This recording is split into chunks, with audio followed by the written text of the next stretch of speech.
দাবি কেন central hold করবে? দাবি কি করছে? মধুর ক্যান্টিনে হয়েছিল আন্দোলন, আমাদের রাস্তায় আমাদের পিছনে দাঁড়াচ্ছিল মহানগরের ড্যামরা, যাত্রাবাড়ি, স্টাফ কোয়ার্টার থেকে শুরু করে উত্তরা, বনশ্রী, রামপুরা, বসুন্ধরা, বীরপুর এইসব জায়গায় আন্দোলন হয়েছে। ওদের এটা সেন্ট্রাল হয় কিভাবে? গণ তো বাসা থেকে বের হয় নাই 17 তারিখের পরে আসছে। এখন নেতা হইতো সবাই না, নেতা হওয়ার সময় সবাই হাত আঁকে উপরে, কাজের সময় কেউ নাই। মাঠে কজন নেমে কাজ করছে? মানুষ তো গালিগালাজ কেন করতেছে? ওরা মাঠে 2 দিন নামছে, ওদের মধ্যে যারা মাঠে নামে তাদের নাম বাদ দিয়ে দিছে মাঠে নামে দেখে। ওইটাই তো ওরা কেন্দ্রীয় করে, এর আগেও কেন্দ্রীয় করছে না ওরা?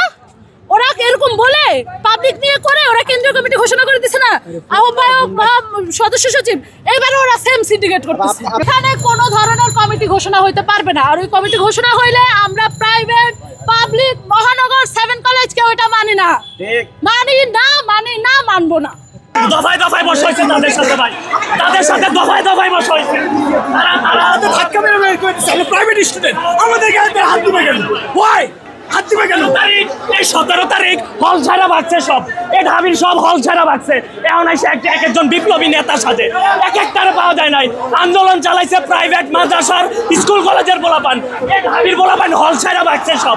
এখন এসে নেতার সাথে প্রাইভেট, এখন প্রাইভেট কবে হবে না? কত বিস্তারের কথা আমরা বলবো না। আমরা এখানে সবাই একত্রিত কাজ করতে চাই। আমরা যেখানে আছি আমরা কোনো এন্টি পার্টি না, আমরা সবাই একসাথেই কাজ করতে চাই। প্রাইভেট, পাবলিক সবাই আমরা বৈষম্যের ব্যানারে আমরা আন্দোলন করেছি, তো আমরা সেটাই চাচ্ছি।